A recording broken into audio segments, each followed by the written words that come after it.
"You'll never last a week here, old man." Those were the first words spoken to Mr. Shah as he stepped into Class 10B of Jefferson High. The students laughed loud and mockingly. A wad of paper hit his shoulder. Someone had drawn devil horns on his staff photo and taped it to the whiteboard.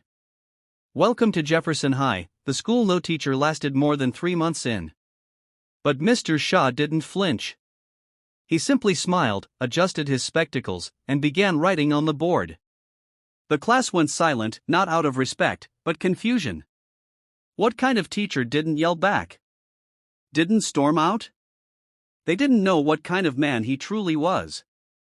3 weeks earlier, Mr. Shah had retired early after 25 years of teaching in the city. A personal tragedy, the loss of his only son in a bullying incident, had driven him into solitude.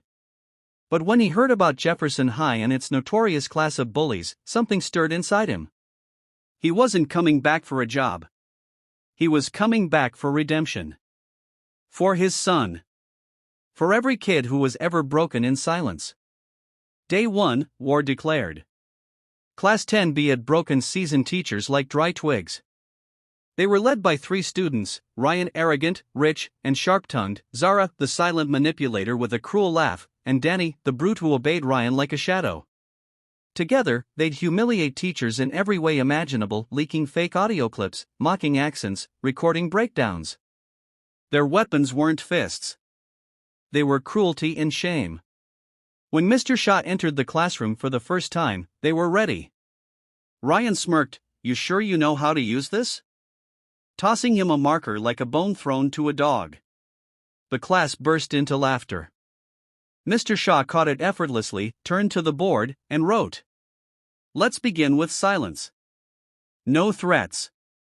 No yelling. Just calm."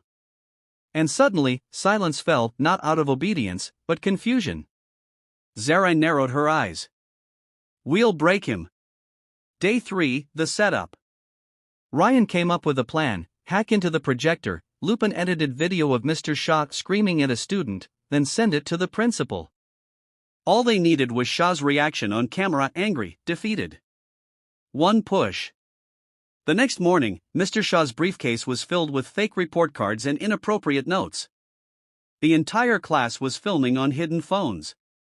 He calmly looked through each page, held up the camera he had secretly placed on his desk, and said, "Would you like to hear what I see in each of you?" The class froze.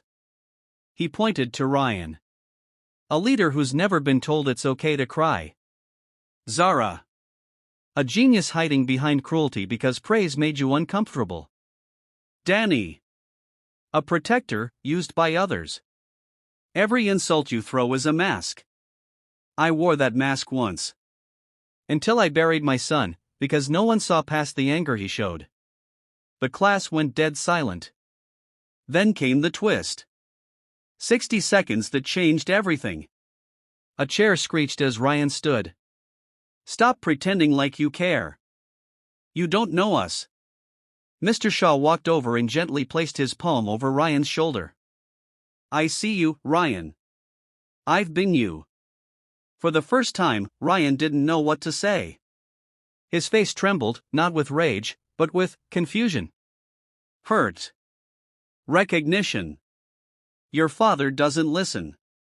Your mother's never home. Your anger is just a cry for someone to notice. And then, the moment no one expected. Zara whispered, "How do you know that?" "I read your stories. The ones you uploaded online under a fake name. You write like someone aching to be heard." Tears welled in her eyes. The class watched in stunned silence as their leaders broke. Dani, the quiet brute, sat down and put his hands on his head. "I didn't want to hurt anyone. I just didn't want to be left out." In under a minute, the 3 strongest fell apart. And the rest followed. The days that followed. Word spread. The bullies who ruled Jefferson High had cried in class. But Mr. Shah didn't shame them. Instead, he made space. Instead of punishments, he gave journals. Private one-on-one talks. Open forums where students spoke about pressure, pain, parents, fear.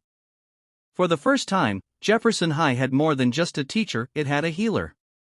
He didn't shout. He listened. Didn't punish. He guided. The truth behind the calm. The principal once asked him, "How did you change them?" Mr. Shah looked out the window, his voice soft. "I lost my son to silence." Every teacher saw his behavior, but no one asked what hurt. "I swore, if I ever stood in a classroom again, I would never let another child feel unseen." Final scene, graduation day. A year later, Jefferson High was different. No more viral videos of teachers crying. No more headlines about troubled teens. Rayan got accepted into a leadership scholarship program. Zara published her first book of short stories.